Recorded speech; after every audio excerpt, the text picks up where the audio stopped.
हम मंगलाचरण करते हैं। हम उससे पूर्व बात कर रहे थे आराधक और आराध्य का संबंध। आराधक मतलब आराधना करने वाला व्यक्ति, पूजक मतलब पूजा करने वाला व्यक्ति, और आराध्य मतलब जिसकी भक्ति हम कर रहे हैं। आराध्य यानी प्रभु। पूज्य कहो, आराध्य कहो, प्रभु कहो, भगवान कहो, सब एकार्थवाची। पुजारी कहो, पूजक कहो, आराधक कहो, उपासक कहो, भक्त कहो, सब एकार्थवाची। तो दो प्रकार का संबंध, दो के बीच का संबंध होता है। दुनिया में बहुत प्रकार के संबंध होते हैं, लेकिन वे सारे संबंध जो होते हैं संसार के कारण होते हैं, है ना। आपका पति पत्नी का संबंध मोक्ष का कारण है कि संसार का कारण है, बता ना। अच्छा, पिता पुत्र का संबंध मोक्ष का कारण कि संसार का कारण है। माँ बेटी का संबंध, भाई भाई का संबंध, भाई बहन का संबंध, सब संसार के कारण है। एकमात्र ऐसा संबंध जो संसार से ऊपर उठाने का कारण है वह है भक्त और भगवान का संबंध, अथवा आराध्य और आराधक का संबंध। तो वह आराधक आराध्य कब बनता है, वह पूजक पूज्य कब बनता है, कैसे बनता है, तो उसकी कुछ क्वालिटीज़ होती हैं, कुछ विशेषताएं होती हैं। एक तो हो गया आराध्य की विशेषता, अर्थात भगवान की विशेषता। ये तो हम सब जानते ही हैं भगवान कैसे होते हैं, जिनकी हम भक्ति कर रहे हैं। अभी उनकी चर्चा अपन नहीं करते, पहले चर्चा करते हैं आराधक की, अर्थात भक्ति करने वाला भक्त कैसा होता है। अब जिस स्तुति को हम पढ़ रहे हैं कल्याण मंदिर स्तोत्र, वहाँ मूल रूप से आराधक कौन है? आचार्य प्रवर कुमुदचंद्र स्वामी जी, ठीक है ना। उन्हीं से हमें यह स्तोत्र मिला है। यदि वे नहीं होते तो यह स्तोत्र हमें नहीं मिलता। अब इस स्तोत्र की प्रसिद्धि क्यों हुई जानते हो आप?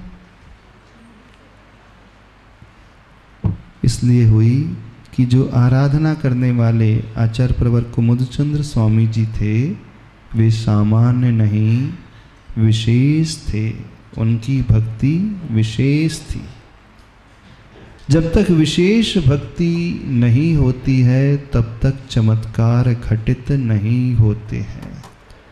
कल्याण मंदिर स्तोत्र की जब रचना हुई तो इतिहास से बताता है कि वहाँ भी चमत्कार घटित हुआ था। कहाँ रचा गया यह स्तोत्र जानते हो? उज्जैनी नगरी में रचा गया। और उज्जैनी नगरी में भी कहाँ? उज्जैनी नगरी में एक बहुत फेमस मंदिर है महाकाल, शायद आपने सुना होगा। उसी मंदिर में यह स्तोत्र रचा गया। और चमत्कार क्या होता है पता है? पार्श्वनाथ भगवान प्रकट हुए थे। पार्श्वनाथ भगवान प्रकट हुए थे। किससे हुए थे? अब ये इतिहास का विषय और बड़ा प्राचीन मिलता है कि यदि हम संस्कृत में पढ़ दें, यदि आप पेज नंबर 3 और 4 निकालो तो इसमें लिखा है सिद्ध सेन दिवाकरो अपि जातो येन उज्जैन्यां महाकाल प्रासादे रुद्रलिंग स्फोटनम कृत्वा कल्याण मंदिरस्तवेन श्री पार्श्वनाथ बिंबम प्रकटीकृत्य श्री विक्रमादित्य राजा अपि प्रतिबोधितः। श्री वीर निर्वाणनाथ 87 वर्ष अधिक शत चतुष्टय यानी 470 विक्रम संवत में यह स्तोत्र रचा गया। संस्कृत में ये पट्टावली मिलती है, इतिहास मिलता है। कौन सा अतिशय हुआ था? जैसे चंद्रप्रभ भगवान की प्रतिमा प्रकट हुई थी आचार्य प्रवर समंत भद्र स्वामी जी ने स्वयंभू स्तोत्र की रचना की थी, ऐसे ही यहाँ पर जब कल्याण मंदिर स्तोत्र की रचना की, पार्श्वनाथ भगवान की स्तुति की, तो पार्श्वनाथ भगवान की प्रतिमा प्रकट हो गई। रुद्रलिंग स्फोटनम कृत्वा। समझ रहे हो क्या इसका अर्थ हुआ? फट करके पार्श्वनाथ भगवान की प्रतिमा बाहर आ गई। अब कैसे आ गई सोच सकते हो? ये देवोकृत अतिशय है, बिना उनके संभव नहीं। देवताओं ने इस चमत्कार को दिखलाया था, लेकिन चमत्कार कैसे घटित हुआ? आप भी पार्श्वनाथ भगवान का स्तोत्र पढ़ते, कल्याण मंदिर स्तोत्र, कभी आपको कोई चमत्कार देखने को आया? किसी को नजर आया? नहीं आया। अब उन्होंने लिखा, उस समय चमत्कार घटित हो गया। तो उस समय क्यों घटा और आज क्यों नहीं घट रहा है? और घटा तो क्या विशेषता थी उस चमत्कार के पीछे? क्योंकि ये सत्य यही है, जब भी कोई अतिशय घटित होता है, चमत्कार घटित होता है, तो कुछ ना कुछ दैवी शक्ति काम अवश्य करती है।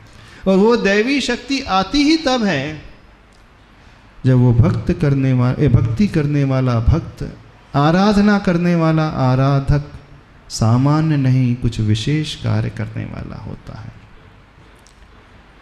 उसी चमत्कार से सिद्ध हो जाता है कि उनकी भक्ति कितनी गजब की थी, उनका समर्पण कितना गजब का था। हम ये बात इसलिए बता रहे हैं कि जब तक हम इस महिमा को नहीं समझेंगे, किसकी महिमा को? आराधक की महिमा को, अर्थात रचयिता की महिमा को। जिन्होंने ये स्तोत्र रचा है, उनकी विशुद्धि को नहीं समझेंगे, तब तक हमारा भाव इस स्तोत्र के प्रति गहरा आएगा ही नहीं। दुनिया में कई रचनाएं होती हैं, कई पंडित कई ग्रंथ लिख जाते हैं, कई पंडित कई स्तोत्र लिख जाते हैं, हिंदी में भी स्तुति लिख जाते हैं। स्तुतियाँ तो कई प्रकार की हो सकती, कई लोग लिख सकते हैं, लेकिन हर स्तुति में वो भाव नहीं आता। कुछ विशेष स्तुति में ही वो भाव आता है। क्यों आता है? क्योंकि इनके रचनाकार, उन्होंने स्तुति शब्द से नहीं की थी, उन्होंने स्तुति हृदय से की थी। और जब हृदय से कुछ स्फुटित होता है, हृदय से कुछ निकलता है, तो उनका वो अपना होता है। हृदय से कुछ निकल रहा है और देवता लोग आकर के चमत्कार दिखा रहे हैं, अतिशय दिखा रहे हैं, तो वो साधक, वो भक्त सामान्य नहीं, कुछ विशेष क्वालिटी को लिए हुए है। उनकी स्थिति एकदम भावपरक स्थिति थी, डूब करके की जाने वाली स्तुति थी, आत्मसात उन्होंने उसे किया था। अंतर सिर्फ हमारी स्तुति में और उनकी स्थिति में आ जाता है, प्राय दुनिया की स्तुति शब्दों से होती है, जिह्वा से होती है। जब कल्याण मंदिर स्तोत्र पढ़ते हो तो क्या होता है? कहाँ से निकलते हैं शब्द? कहाँ से निकलते? मुख से निकल रहे हैं और कहाँ से निकल रहे हैं? लेकिन आचार्य कुमुद चंद्र स्वामी जी के वे शब्द सुनाई तो ये देगा कि शब्दों से निकले, मुख से निकले हैं, लेकिन पहले वो हृदय में जन्मे थे, बाद में शब्दों का रूप उन्होंने लिया था। और संसारी जो व्यक्ति जो करते हैं, वो हृदय से कभी पैदा ही नहीं होते, सिर्फ ऊपर ऊपर से पैदा होते हैं, मुख से पैदा होते हैं, जिह्वा से पैदा होते हैं। अंतर ये है, उन्होंने जो स्तुति की वो उनके हृदय की पर्याय बनी, उनकी आत्मा की पर्याय बनी। संसारी व्यक्ति की जो स्तुति होती है सिर्फ पुद्गल की पर्याय बनती है, क्योंकि शब्द अपने आप में पुद्गल है, जड़ है। जब तक भक्ति हमारी आत्मा की पर्याय नहीं बनेगी, तब तक वो सिद्ध नहीं हो सकती, तब तक उसमें चमत्कार नहीं घटित हो सकते। अभी प्राय जितने भी लोग स्तुति करते हैं, उनकी स्तुति, उनके शब्द जो भी उच्चारण कर रहे हैं, वो सब और सब जड़ पुद्गल की पर्याय के रूप में निकल रहे हैं। हृदय की पर्याय, आत्मा की पर्याय का अर्थ जानते हो क्या है? आत्मा की पर्याय का अर्थ है कि आत्मा में जितने प्रदेश हैं, हर प्रदेश उस भाव से रोमांचित हो गया है। हर प्रदेश आत्मा का झंकृत हो चुका है। एक एक प्रदेश में वो भाव भरा हुआ है। अंतरंग से वो भक्ति उन्होंने की है, इसलिए देवताओं ने उस चमत्कार को दिखाया। उनका नमस्कार था पार्श्वनाथ भगवान के प्रति, इसलिए पार्श्वनाथ भगवान की प्रतिमा प्रकट हुई। संसारी व्यक्ति की जो भक्ति होती है सिर्फ बुद्धि का विषय बनती है, दिमाग का विषय बनती है। नो डाउट आपको कंठस्थ होगा, आपको याद हो जाएगी, तो जो आपको याद है सिर्फ वो दोहराते हैं।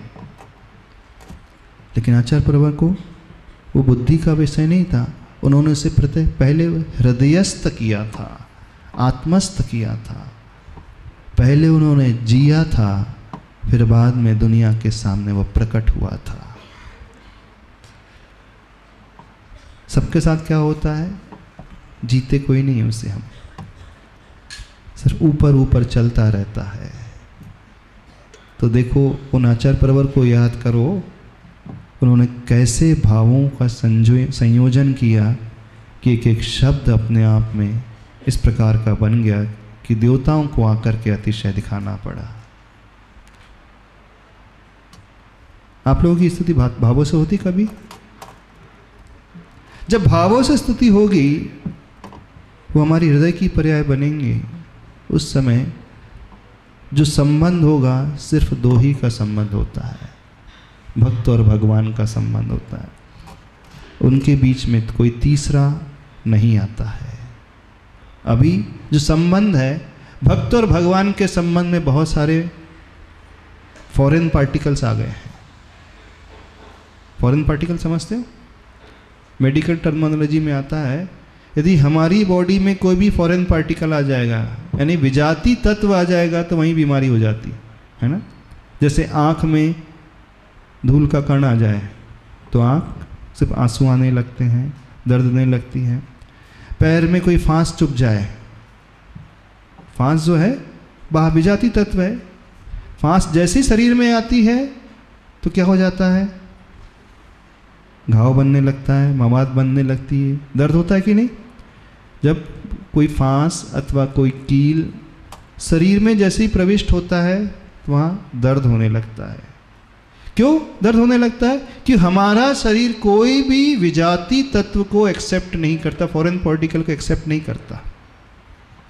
हमारी आंखों में कोई धूल का कण आ जाए, कोई बाहर का कोई छोटा सा भी पहुंच जाए तो आंखों से पानी आने लगता है, दर्द देने लगती है।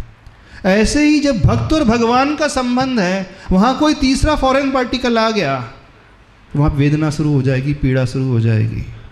तो इस संबंध में कोई फॉरेन पार्टिकल नहीं आना चाहिए। फॉरेन पार्टिकल का अर्थ क्या है?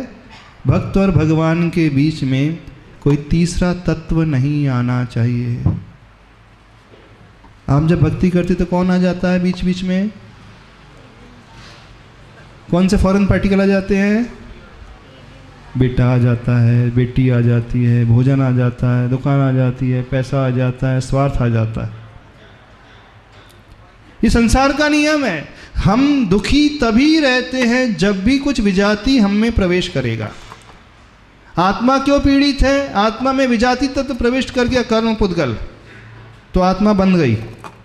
और जब फॉरेन पार्टिकल निकल जाता है तो स्वस्थ हो जाते हैं कि नहीं? आँख से कचरा निकल गया, आँख स्वस्थ हो जाती है। पैर से कील निकल गई, फांस निकल गई, पैर का दर्द समाप्त हो जाता है। आत्मा का फॉरेन पार्टिकल क्या था? कर्म, कर्म निकल गया तो आत्मा स्वस्थ हो गई, सिद्ध बन गई। रहस्य पकड़ो क्या हो रहा है। अथवा आपको नहीं समझ में आ रहा है, जैसी फांस लग जाती है और मवाद बन जाती है तो घाव बन जाता है। बहुत दर्द देते हैं ना वो घाव। किसी को हुआ फोड़ा, पैर में फोड़ा हुआ कभी? जब उसमें पीप आ जाती है, पीप बोलते, मवाद बोलते, क्या पस फॉर्मेशन हो जाता है, तो पस फॉर्मेशन हो जाता है तो वो घाव बहुत दर्द देता है। अब वो दर्द कब शांत होता है? जैसे ही डॉक्टर उसमें चीरा लगाता है और उसकी पस को बाहर निकाल देता है, तो मवाद बाहर निकलते ही क्या हो जाता है? दर्द एकदम कम हो जाता है। तो जो मवाद थी वो क्या था बेसिकली? मवाद कैसे बनती है जानते हो? जब भी कोई फांस आदि लगती है तो हमारे रक्त में, ब्लड में रहने वाले WBCs जो होते हैं, वाइट ब्लड सेल्स, वो एक प्रोटेक्टिव लेयर बना लेते हैं उसके चारों तरफ, और वो ही फिर मवाद के रूप में कन्वर्ट हो जाती है। तो मवाद जो है एक प्रकार से हमारे शरीर के लिए एक इंडिकेशन देती है कि कोई बाहर का तत्व अथवा बैक्टीरिया आ गया है, फांस आ गई है, कुछ भी आ गया है, तो उसके लिए निकालने के लिए हमें पुरुषार्थ करना है। तो मवाद बाहर निकलती ही है तो दर्द एकदम शांत हो जाता है। तो जो अशुद्धि भीतर आ जाती है, जैसे ही उसे निकाल दिया जाता है तो व्यक्ति स्वस्थ हो जाता है। तो शरीर में अशुद्धि आती है, निकलने पर स्वस्थ है। आँख की कचरा निकलता है तो आँख स्वस्थ हो जाती है, पैर का कांटा निकलता है तो स्वस्थ हो जाती है। ऐसे ही आत्मा का कर्म निकल गया तो आत्मा स्वस्थ हो जाती है। अब ऐसे ही भक्त और भगवान के संबंध में कोई तो तीसरा आ गया था, उससे निकाल दोगे तो स्वस्थ हो जाएंगे हम।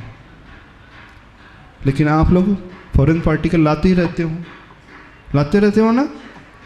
आचार्य कुमुदचंद्र स्वामी जी और पार्श्वनाथ भगवान के बीच में तीसरा कोई नहीं था। कोई था? जब आप भक्ति करते हो तो कौन रहता है? सही से बताओ। देख तो पार्श्वनाथ भगवान को रहे हो, पढ़ कल्याण मंदिर रहे हो, भावों में कौन है?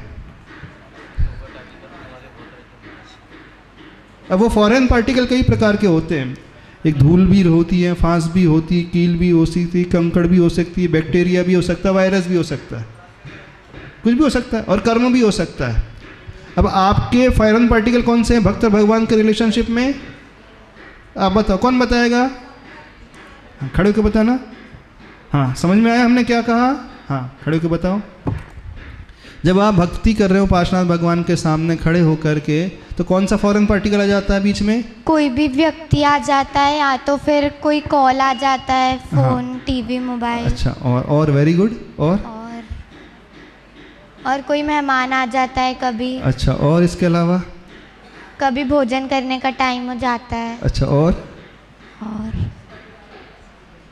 कभी एग्ज़ाम आ जाती है, एग्ज़ाम का फियर आ जाता है, कभी मार्क्स आ जाते हैं, कभी फ्रेंड आ जाता है, कभी दुकान आ जाती है, कभी पैसा आ जाता है, तबीयत खराब हो जाती है। हाँ, कुछ ना कुछ फॉरेन पार्टिकल अवश्य आता है। तो वहाँ जो भक्ति सिद्ध होना था वो सिद्ध नहीं होकर के वहाँ दुख और पैदा हो गया। क्यों? नाचार प्रवर की भक्ति सिद्ध हो गई उन्हें। उन दो के संबंध में तीसरा कोई नहीं। लोक व्यवहार में भी होता है ना, कोई तीसरा आ जाता है तो संबंध बिगड़ते हैं कि नहीं है? हस्बैंड वाइफ के रिलेशनशिप में कोई तीसरा व्यक्ति आ गया तो क्या होता है? क्या होता है? कोई फॉरेन पार्टिकल आ गया तो क्या होता है? बताओ आप लोग, क्या होता है? आप अच्छे से समझा सकते, हमें तो पता ही नहीं है, क्योंकि आपके संबंध है। पति पत्नी के संबंध में कोई भी तीसरा आ जाता है तो क्या होता है? मनीष, क्या होता है? रिश्ते बिगड़ जाते हैं। रिश्ते क्यों बिगड़े? उस तीसरे के आने से रिश्ते बिगड़ गए। यानी जो सजाती नहीं था, विजाती था। विजाती मतलब फॉरेन पार्टिकल।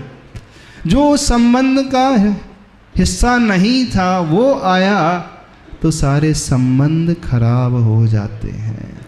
पिता पुत्र के संबंध में भी बिल्कुल ऐसा ही है। कब बिगड़ते संबंध पिता पुत्र के? चलो आप बता दो, कब बिगड़ते? कोई बोला शादी होते ही। ऐसा है? शादी होते ही हो जाता? कब बिगड़ता? ऐसा होता है? नहीं, सबके नहीं बिगड़ते। यदि पुत्र पुत्र की भूमिका में हमेशा रहेगा तो उसके संबंध कभी नहीं बिगड़ेंगे। लेकिन पुत्र की भूमिका के साथ साथ कुछ मिक्सअप हो जाएगा तो अवश्य हो जाता है। ठीक ऐसे ही भक्त और भगवान के संबंध के साथ भी है।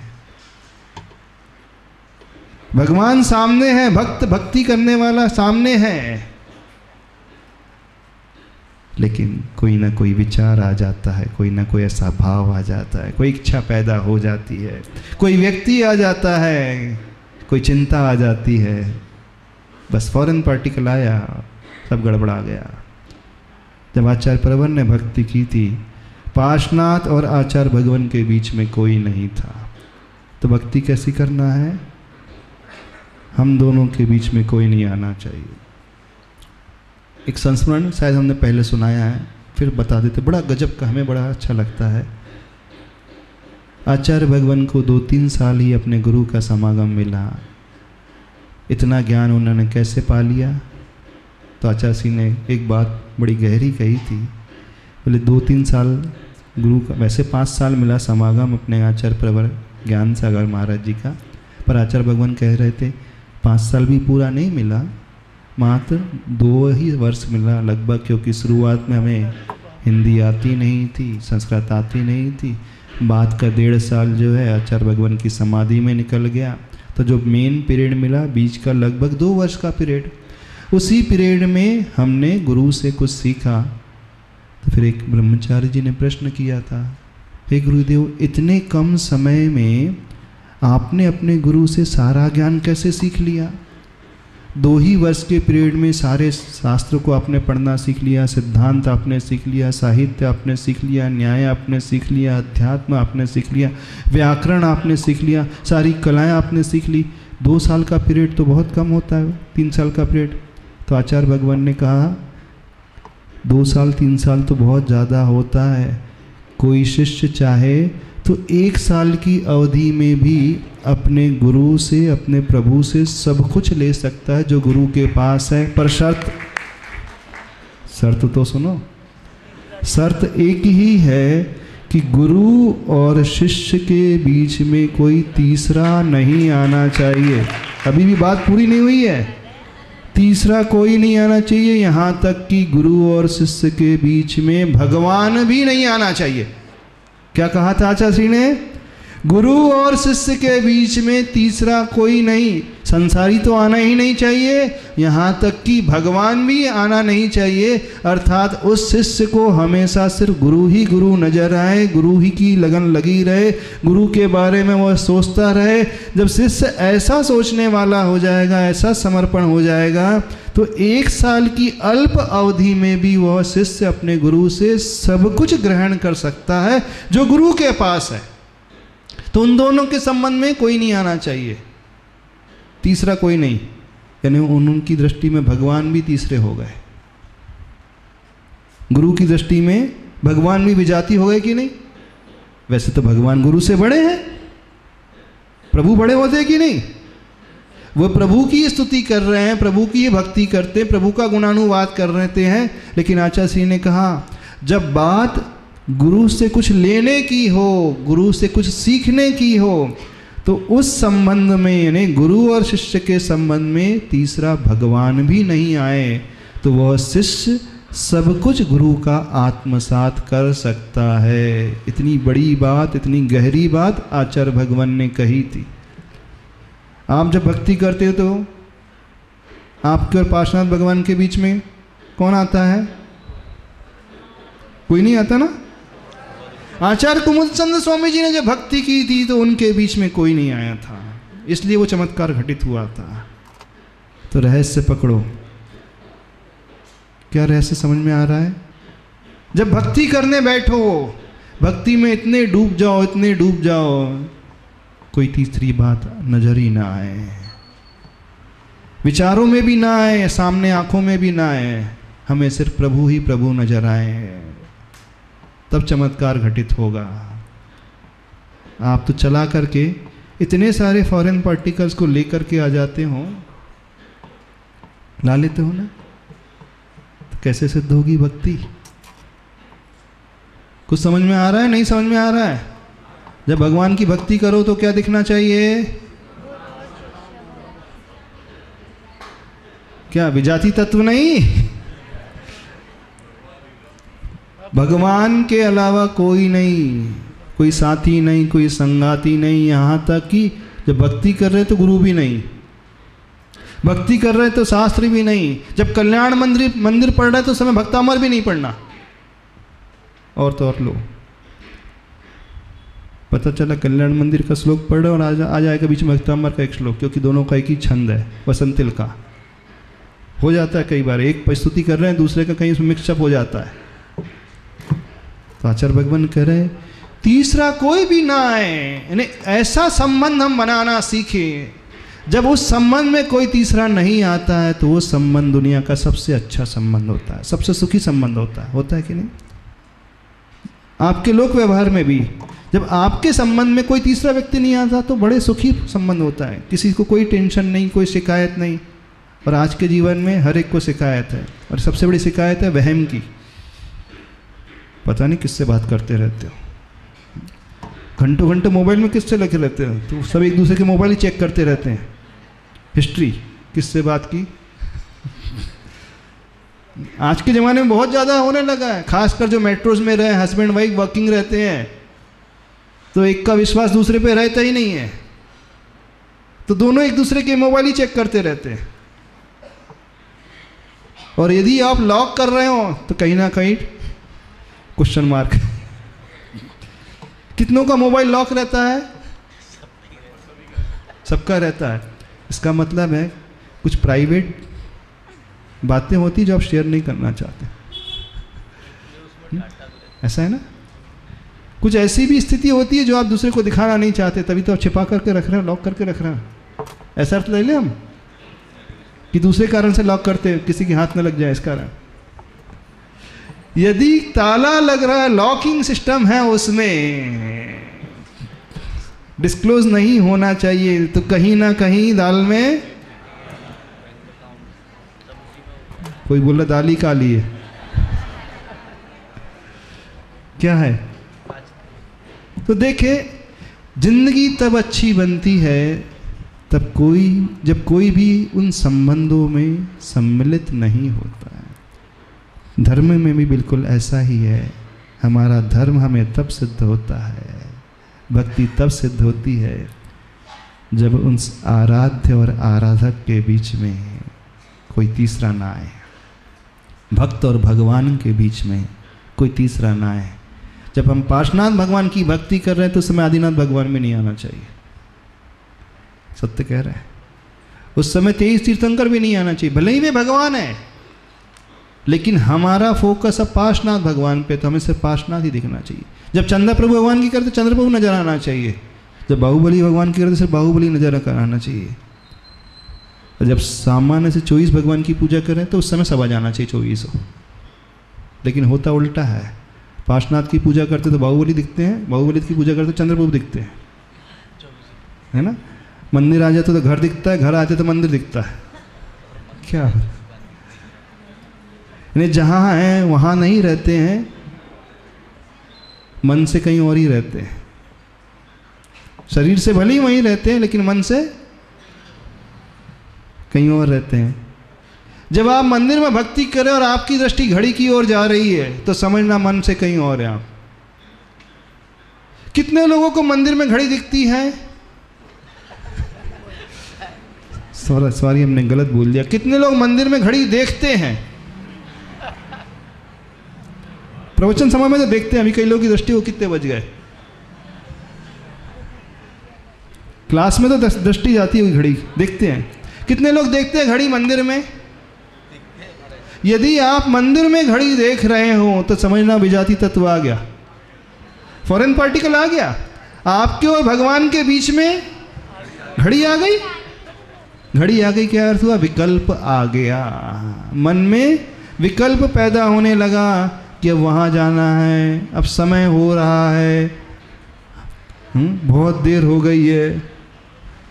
तभी हमारी दृष्टि घड़ी की ओर जाती है। जब व्यक्ति भक्ति में डूबता है तो उसे घड़ी भी नहीं दिखती है। आचार्य भगवान ने एक बड़ी अच्छी बात कही थी जब हम लोग की दीक्षा हुई थी, ध्यान से सुनना। बोले सामायिक कैसी करनी चाहिए, बड़ा अच्छा संस्मरण है, सुना रहे हैं। जब हम लोग की दीक्षा हुई नहीं तो मुनि महाराज जी ने पूछा, आचार्य श्री जब सामायिक करें तो कितनी देर की करनी चाहिए सामायिक? आप लोग भी पूछते हैं ना, कितनी देर की सामायिक होना चाहिए? 48 मिनट की। यदि हम सामायिक कर रहे हैं और बीच में घड़ी दिख रही है, घड़ी देख रहे हैं, तो सामायिक मानी जाएगी। जैसे आप लोग माला फेरते हैं ना, थोड़ी देर हो गई फिर देखते वो मेरू कहाँ है, कितनी हुई माला कितनी बाकी है? कितने बार देखते हो उठा करके एक माला, एक नमोकार मंत्र की माला फेर रहे हो, कितने बार उठा करके देखते हो मेरू कहाँ है? कितने बार देखते हो एक माला में? बताइए। 3 बार 4 बार। यानी एक माला में भी मन नहीं लग रहा है, भाव में ये आ रहा है कब खत्म हुए माला। यानी उस समय नमोकार मंत्र नहीं दिख रहा है, उस समय कब खत्म हो, तीसरा तत्व आ गया, विजाति तत्व आ गया कि नहीं? नहीं, इतना भी पेशेंस नहीं है व्यक्ति को कि एक माला में वो पूरा बिना माला को उठाए आंखें बंद करके उसे अच्छे से करते रहे। इसलिए कई लोग तो आंखें बंद ही नहीं कर पाते माला में, उनसे जाप आंखें बंद करके दी नहीं जाती है, बेचैनी होने लगती है। कितनों को बेचैनी होने लगती है आंख बंद करके जाप देने से? कई लोगों को बेचैनी होने लगती है, आकुलता होने लगती है। इसका मतलब है हमारा पेशेंस लेवल बहुत कम है, धैर्य बहुत कम है। समझ रहे हो कि नहीं? तो एक नियम ले लो। कल भी एक नियम दिया था ना, कल कौन सा नियम दिया था? मंदिर में भगवान के दर्शन करना। नहीं, ये नहीं था। मंदिर में भगवान के ही दर्शन करना, ये था। क्या नियम था? मंदिर में भगवान के ही दर्शन करना और देवी देवताओं के दर्शन नहीं करना। कौन सी देवी देवता? पद्मावती, धरणेन्द्र। हाँ, क्योंकि पार्श्वनाथ भगवान है तो पद्मावती भी आएगी और धरणेन्द्र भी आ जाएंगे। कौन सी? कि श्री, ह्री, धृति, कीर्ति, बुद्धि, लक्ष्मी। कौन सी देवी? 6 प्रकार की देवी होती है ना, श्री, ह्री, धृति, बुद्धि, लक्ष्मी आदि। कौन सी देवी की बात कर रहे हैं? अच्छा, बोल रहे आजू बाजू वाली देवी और आजू बाजू वाले देवता। तो देव लोग देवियों को देखते हैं और देवियां लोग देवताओं को देखते हैं। कौन किसको देखता है? कौन किसको देख? तो क्या नियम था कल? मंदिर में भगवान के ही दर्शन करना। आज ये कह रहे हैं कि मंदिर में कभी घड़ी नहीं देखना। क्या कहा? मंदिर में कभी, चलो इसे सुधार देते हैं। जब आप पूजा कर रहे हैं उस समय मंदिर में कभी घड़ी नहीं देखना। जब आप जाप दे रहे हैं उस समय मंदिर में घड़ी नहीं देखना है। जब आप माला फेर रहे हैं उस समय बीच में उठा करके माला नहीं देखना कितनी बाकी है। हाँ, कितनी बाकी है, कितनी हुई है, ये माला उठा करके नहीं देखना। जब घड़ी नहीं तो मोबाइल कहाँ से आ गया? तभी तो आप फॉरेन पार्टिकल से बचेंगे, विजाति तत्व से बचेंगे, तभी वो भक्ति सिद्ध होगी। हम इस कारण कह रहे हैं, जब तक हम उन आचार्य कुमुद चंद्र स्वामी जी के भक्ति के तरीके को नहीं समझेंगे तब तक हम वैसी भक्ति सीख भी नहीं पाएंगे। जब उन्होंने पार्श्वनाथ भगवान की भक्ति की तो ऐसे डूबे, देवताओं को आकर के दिखाना पड़ा। अन्य जगह बैठे थे और नियम से उस समय वे संकट में थे। तभी तो दूसरी जगह, दूसरे मंदिर में बैठ करके उन्होंने भक्ति की और वहां से पार्श्वनाथ भगवान की प्रतिमा प्रकट हो गई। कुछ समझ रहे हो कि नहीं? तो कंडीशन क्या है? मंदिर में घड़ी नहीं आना चाहिए।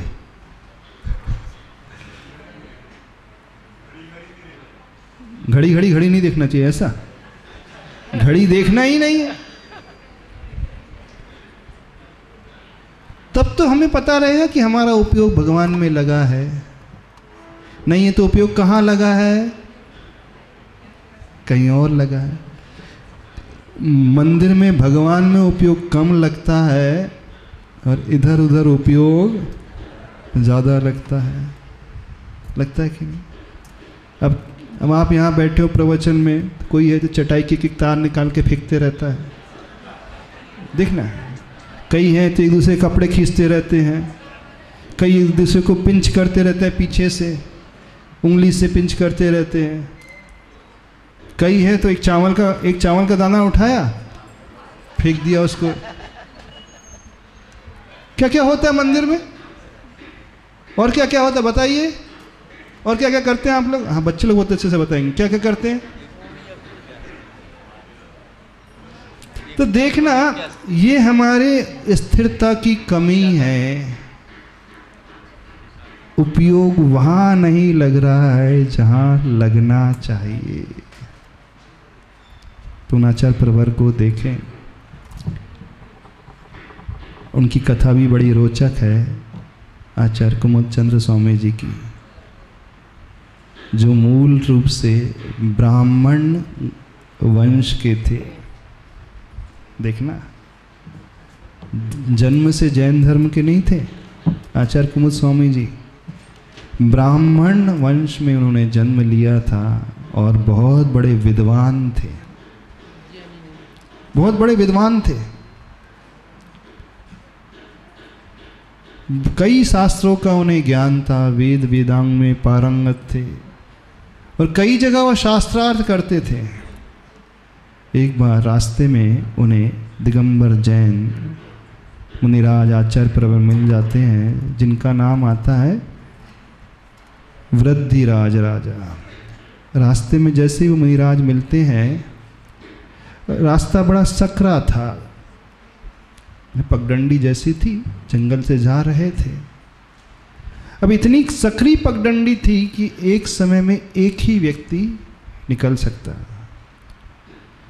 तो जो कुमुद चंद्र, वैसे पहले उनका नाम था सिद्धसेन, वो ब्राह्मण के बड़े पंडित इस ओर से जा रहे थे और सामने से वृद्धिराज मुनिराज आ रहे थे। अब या तो कोई इस ओर से उस ओर जा सकता, तो वहाँ से यहाँ आ सकता। अब दोनों खड़े हो गए, कौन पीछे मुड़े? तो उन्होंने सिद्धसेन जी ने कहा, चलो हम शास्त्रार्थ करते हैं, शास्त्रार्थ में जो विजयी हो जाएगा वह रास्ते को पहले क्रॉस करेगा और जो हार जाएगा उसे पीछे मुड़ना पड़ेगा। तो दोनों में शास्त्रार्थ हुआ, वृद्धिराज मुनि में और सिद्धसेन में, और शास्त्रार्थ में सिद्धसेन हार गए। जब हार गए तो उन्होंने उन वृद्धिराज मुनिराज को अपना गुरु स्वीकार लिया, न केवल गुरु स्वीकार लिया और उनसे दीक्षा ग्रहण कर ली। समझना, दीक्षा ग्रहण कर ली। फिर बाकायदा जैन धर्म का अध्ययन, शास्त्र का अध्ययन उन्होंने किया और दीक्षित होने के पश्चात गुरुदेव ने उनका नाम रखा कुमुद चंद्र मुनिराज। जैन कुल में ना जन्म लेकर के जिन्होंने ब्राह्मण कुल में जन्म लिया था और ब्राह्मण शास्त्र के बड़े ज्ञाता पारंगत थे, लेकिन शास्त्र को सुना तो ऐसी श्रद्धा उत्पन्न हुई जिन धर्म में कि वहीं दीक्षित भी हो गए और जिनसे शास्त्रार्थ कर रहे थे उन्हें ही गुरु के रूप में स्वीकार कर लिया। अब उनकी श्रद्धा बड़ी बलवती श्रद्धा थी। जब इस प्रकार से कोई श्रद्धा उत्पन्न होती है, न्याय के माध्यम से श्रद्धा उत्पन्न होती है, वाद विवाद करके शास्त्रार्थ करके कोई व्यक्ति अपनी श्रद्धा को बदलता है, तो वो श्रद्धा कमजोर नहीं होती है, बड़ी मजबूत होती है, स्थिर रहने वाली श्रद्धा थी।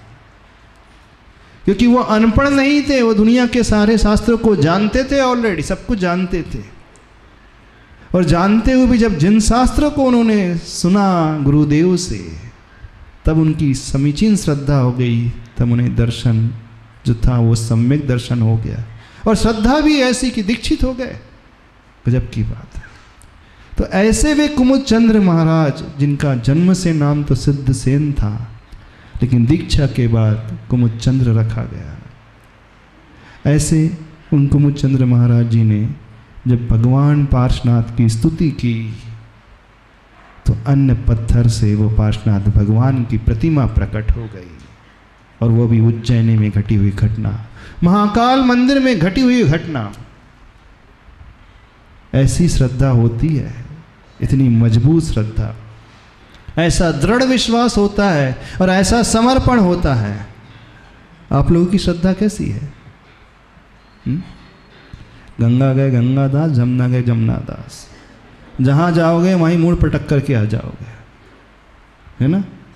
बोले क्या करें महाराज जी, दोस्त था तो दोस्त के साथ तो जाना था, निभाना था धर्म, व्यवहारिकता निभाना पड़ता है।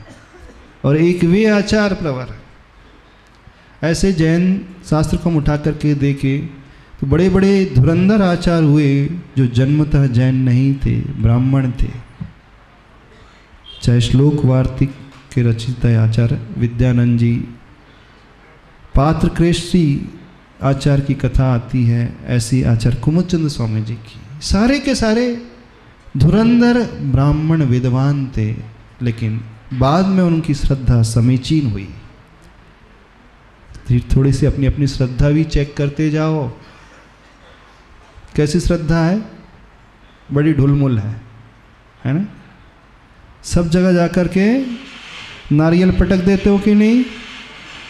नारियल चढ़ाते हो ना सब जगह, कौन सा? सिर वाला नारियल, जहाँ जाओ वहाँ ढोक दे देते हो। कितने लोग ढोक दे देते जहाँ जाते हैं? कहाँ कहाँ ढोक देते हो? सब मंदिर में, मंदिर मस्जिद चर्च, कहाँ कहाँ? सारे देवी सारे देवता सबके पास। अपनी श्रद्धा इतनी ढुलमुल मत बनाओ, श्रद्धा को मजबूत करना सीखो। और जो ऐसे श्रद्धावान आचार्य रहे हैं, वे जब कुछ रचना करेंगे तो उनकी रचना शब्दों से नहीं, लेखनी से नहीं, उनकी रचना तो हृदय से हुई रचना है। उनका समर्पण हृदय का समर्पण है, उनकी आस्था बड़ी गहरी आस्था है।